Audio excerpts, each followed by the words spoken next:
আসসালামু আলাইকুম অষ্টম শ্রেণীর শিক্ষার্থী বন্ধুগণ, স্ক্রিনে তোমরা যে প্রশ্নটি দেখতে পাচ্ছ সেটি হচ্ছে ছাতক সরকারি বহুমুখী মডেল উচ্চ বিদ্যালয় বার্ষিক পরীক্ষা 2024, শ্রেণী হচ্ছে অষ্টম, ইসলাম শিক্ষা।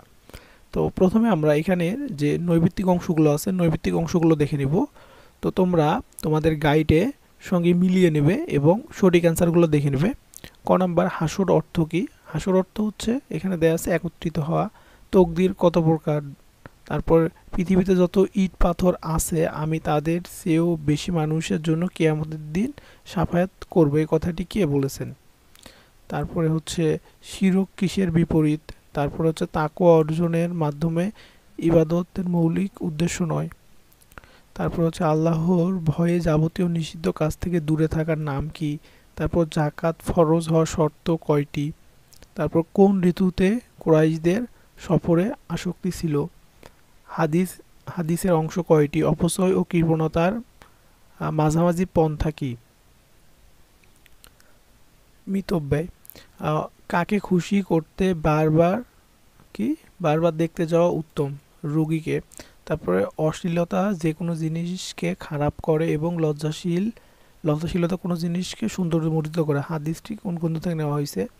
আচ্ছা, তারপর তোমরা দেখে নিও। তারপর আমি এখানে ক বিভাগে এক কথায় উত্তর দাও এই প্রশ্নগুলো দেখি। আখিরাতের সময়কাল কতদিন? তারপর আল্লাহ তাআলার নিকট সবথেকে জঘন্যতম অপরাধ কি? তারপর গ নাম্বার, আচ্ছা, একমাত্র আল্লাহকে খুশি করার জন্য ইবাদত করাকে কি বলে?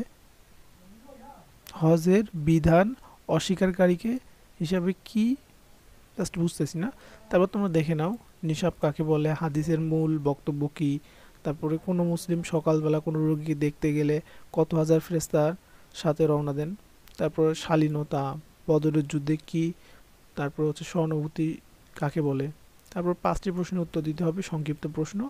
প্রত্যেকটা প্রশ্নের মান 5 করে। প্রশ্নগুলো দেখে নাও। তারপর ঘ বিভাগে যে কোনো 5টি প্রশ্নের অ্যান্সার দিতে হবে। এখানে 8টি প্রশ্ন আছে।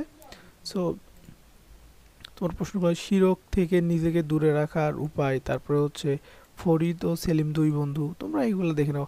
শালীনতা বলতে কি বোঝায়? আমরা শালীনতা অবলম্বন করব কেন? তারপর সূরা আল কাউসারের শানে নুজুল ও হচ্ছে শিক্ষা বর্ণনা। তারপরে হচ্ছে আন্তঃধর্মীয় সম্প্রীতি কাকে বলে? তারপরে হচ্ছে পরম সহিষ্ণুতা সম্পর্কে মহানবী সাল্লাল্লাহু আলাইহি ওয়াসাল্লামের দুটি দৃষ্টান্ত স্থাপন করতে হবে। তো প্রশ্নগুলো তোমরা দেখে নিও।